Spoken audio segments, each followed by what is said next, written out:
This is St. Louis on the Air from St. Louis Public Radio. I'm Elaine Cha. I feel like giraffes stand out in the animal kingdom. Nothing really looks like a giraffe. Right, this is true. So you wouldn't mistake a giraffe for something else. Yeah. You're not gonna mistake me for nothing else, and that's the vibe that we put in here. Right. Jacksons or the Smiths, Ellis's or the Carters. These their family movie nights. Squad written this for starters. Yeah, today we baby royal, big ballin' by tomorrow. Be the change you wanna see and take that change and make $1. Yo, my inner Uncle Phil meets my inner Stu Pickles. I mix them in, get a blend of ginger. St. Louis is most often associated with jazz, blues, rock and roll, and hip hop. But STL is home to artists who make music of many more genres. That includes reggae. So this weekend, Tevin Rice, also known as the Gold Giraffe, is bringing together a group of local artists for a 314-day weekend event called If St. Louis Had a Beach. It'll be a celebration of genres from across the African diaspora with a purposeful paradise vibe in Midtown, STL. And Tevin Rice is here in studio to talk with us about it. Tevin, welcome to the show. Yeah, what's up? It's good to be here. So, Tevin, we're coming up on March 14th, which is 314 Day, and that celebrates all things St. Louis because 314 is the city's area code. Oh, yeah. And besides food, St. Louis music is typically celebrated. And as we said in the introduction, there are genres that people associate with St. Louis, including jazz and blues, hip-hop, ragtime, too. But you bring many elements of reggae to your music. You use steel drums, for instance, and a very distinctive reggae rhythm that's heard in a lot of the music that you make. What place does reggae have in the soundscape, so to speak, of St. Louis?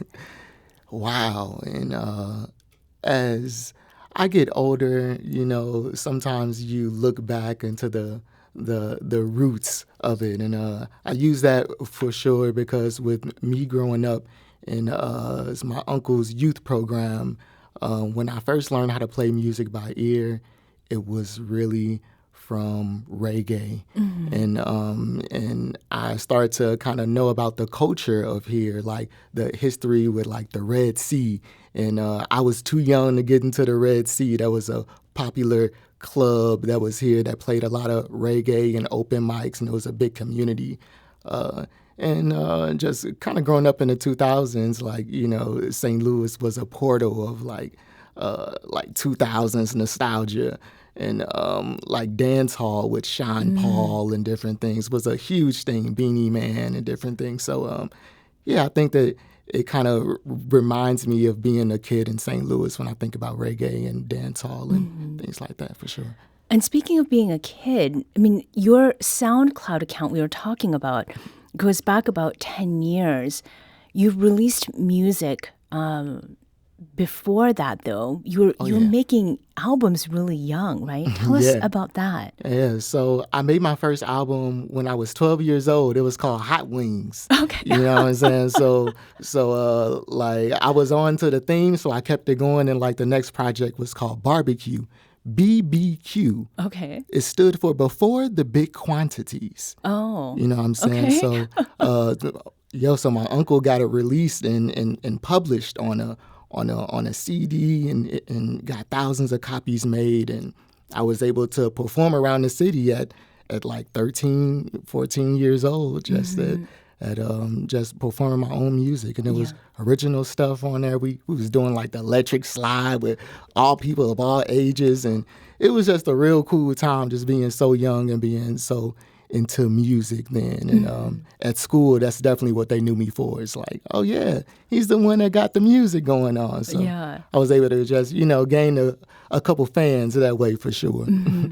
So your family clearly has been a really big part of how you got your start. Oh yeah. And it's not just your uncle, but also your dad. Oh yeah. Tell us about the influence that your father and your uncle have had over the years. So my dad is and just was just such a a huge spiritual influence of me.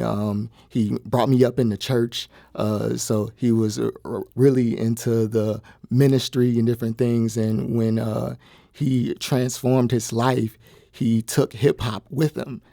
So he pioneered Christian hip hop, and from making that change, I saw him doing shows and ministering to people, but through like rapping his own songs and putting scriptures and things in his music. And I just remember as a kid, like knowing the songs by heart and seeing like his beat machines and record players in the living room and different things like that. I was really so inspired. That's like, okay, well, if that's what he is, then that's definitely what I am. So going when I was a kid, he really he invested in my dream and in my music and my flow and everything. Like he really invested in it and gave me tips in it. So I think that I always take that as being like a spiritual thing. Like hip hop has always been spiritual for me, for sure.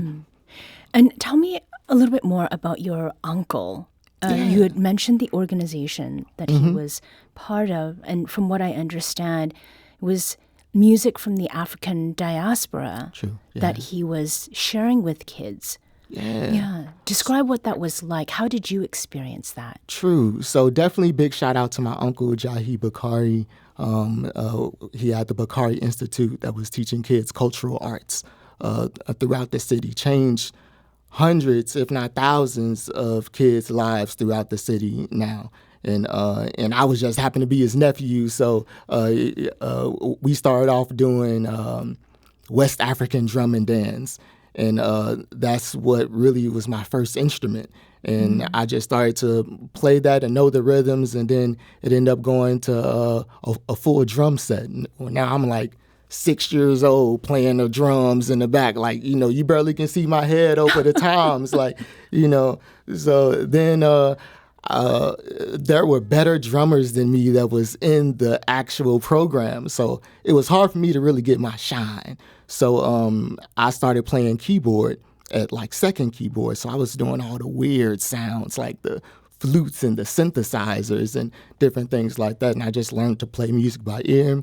And I was producing my own songs from then. So by the time I was like 10 years old, it's like now I'm putting this West African drum and these different crazy, weird, extra sounds all into one place and being inspired by like St. Louis producers like the Track Stars and the Track Boys. And I'm like, well, I need to put these crazy different sounds in my music and make it sound wild. So yeah, like that's just how it happened. Yeah, so very much your craft was affected by where you were. Oh, yeah, for sure. Yeah. So before we get too much further, we've now come, 10 years since you started the SoundCloud account. Yeah. And you are going to be one of the performers at this event that you have put together. And it will be some tropical vibes there. And the event is, If St. Louis Had a Beach. We've got a song that has the same title as the event. Let's take a bit of a listen to that song, If St. Louis Had a Beach. All right. Ooh, yeah. Ooh, yeah. You keep touching me in places I ain't never seen. You keep rolling down my mind like bowling, rolling in the deep. And if we keep smiling, laughing all night, it's gon' hurt our cheeks. And if we can keep this going, hoping that this song foresees. She said she's swimming in deep. She write me letters and stuff. She say the market is free and I can work up from home. She got the tattoos of rebels, although with me she is gone. I tell her get on my level, but yeah, she mixing my song. Ooh, yeah. That's If St. Louis Had a Beach by the Gold Giraffe. So we can hear the waves coming in, the seagulls in the background. So very clearly, you meant to put us on a beach. And it sounds like you're singing to a love interest. So paint the entire picture for us. I mean, what is going on in your tropical version of St. Louis? Yeah, so it really started as a dream.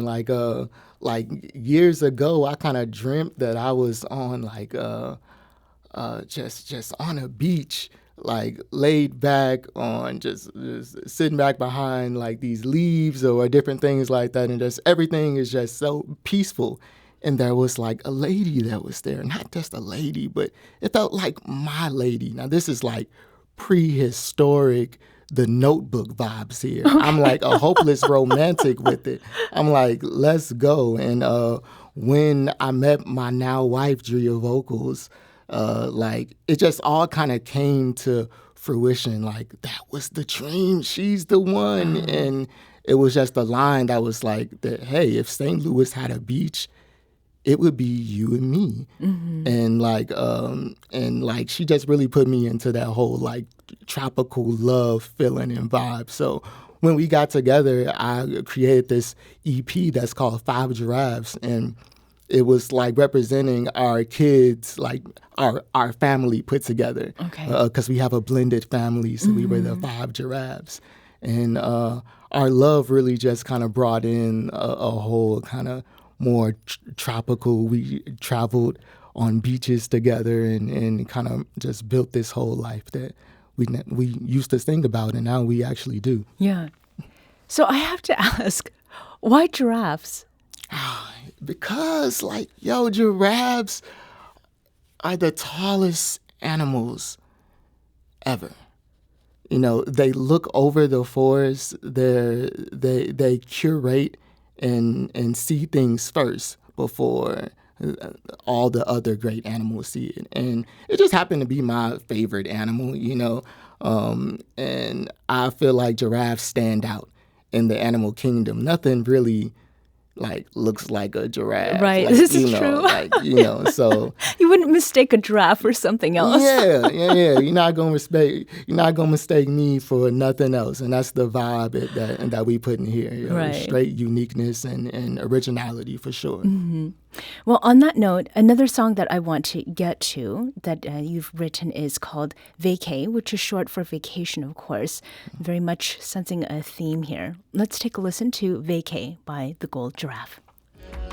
Let's road trip on the mountains, this rocky phase is old. Imbalances be the challenges that we face the most. Capture the moment on cameras while I make a toast. We are a family, sisters, let's take a sacred note. System say black fathers don't exist outside the Cosby Show. But now I'm watching Marlon and I'm watering my garden. Tearing up, excuse my pardon, it's something I always wanted, a family. Yeah, I said it like Brady Bunch of the Partridge. The Jacksons or the Smiths, Ellises or the Carters. This their family movie night, squad lit, this for starters. Yeah, today we baby royal. Big ballin' by tomorrow, be the change you wanna see. And take that change and make $1. Yo, my inner Uncle Phil meets my inner Stu Pickles. I mix them in, yeah, the blend of genuine parent credentials. So every Kwanzaa and Christmas, I'm down to make it the richest. I just keep painting these pictures in European and center.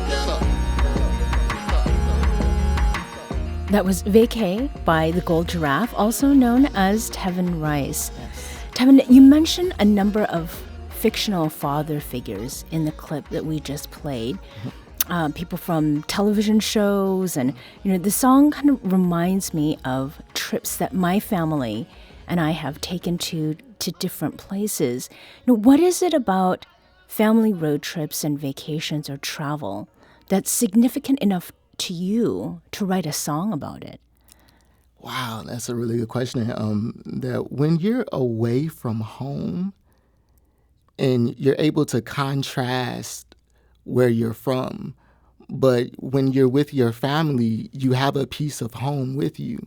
So in a sense, you really get to take your sand to the beach. That's really what it is. Okay.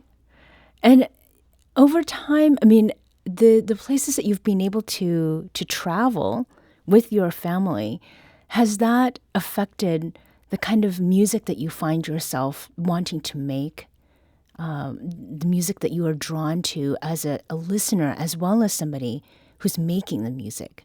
Yeah, for sure. I think that me, like being in the day and age that I grew up in with television and the dawn of the internet, we were able to travel in different ways more than just physically. So when I talk about like Stu Pickles and I'm talking about like the Rugrats, and I took that family trip with Ice Cube on Are We There Yet? Like I was there. So it's like or like the Johnson Family Vacation, and it's like we travel to these different stories through these times, and in books, like I read like Harry Potter, and now I'm traveling to a whole different fantasy world, and so I think that it's really good to have these experiences away from the norm, but travel with your family though, like bring somebody that you love with you, so you have a little piece of home and you got a little piece of somewhere you ain't never seen before. Right. So yeah. So technically, St. Louis, it does have beaches.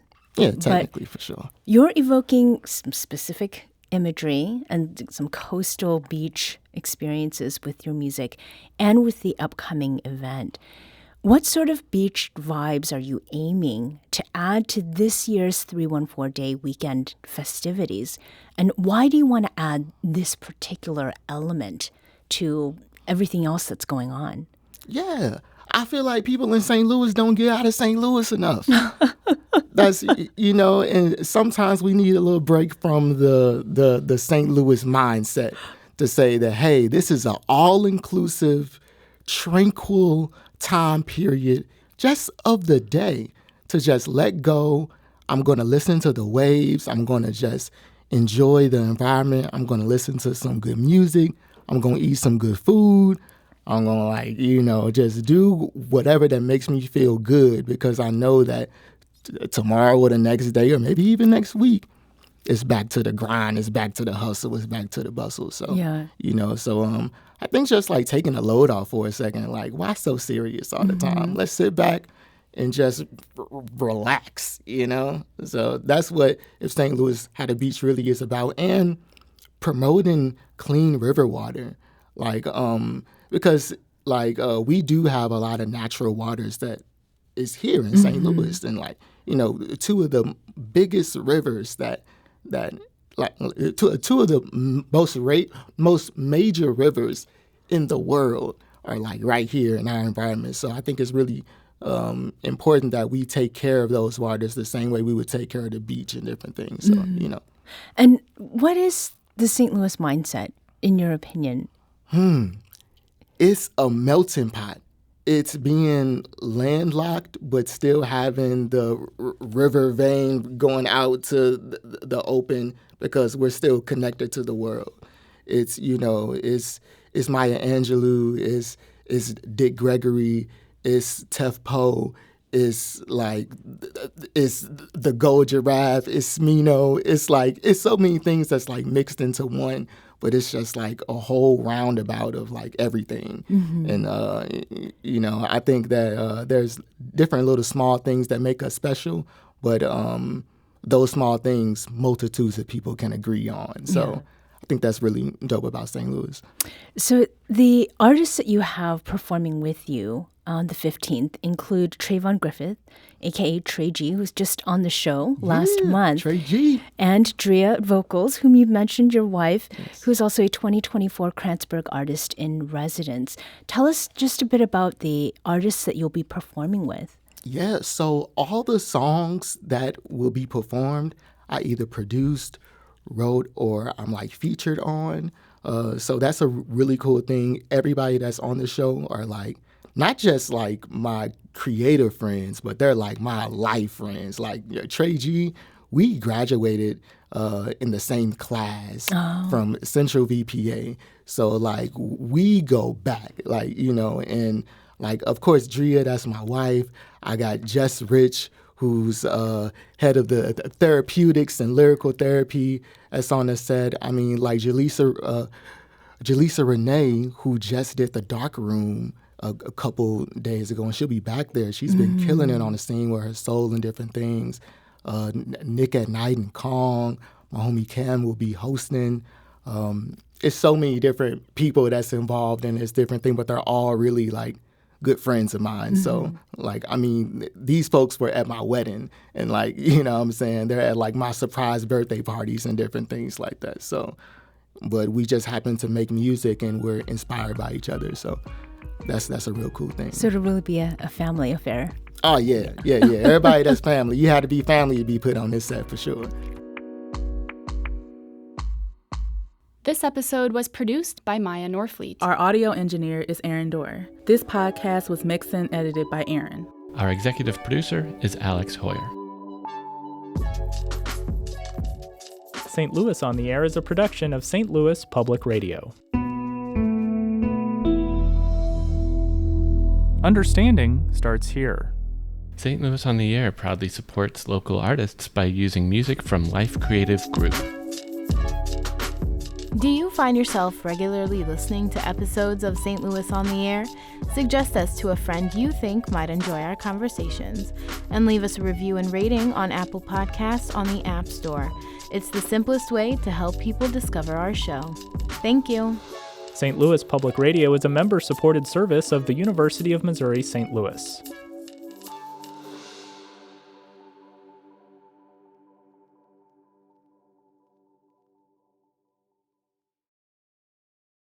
Support comes from Missouri Forest Products Association, committed to sustainable and sound conservation of the state's forests, which support more than 41,000 Missouri jobs, resulting in a $10 billion industry. ChooseWood.com.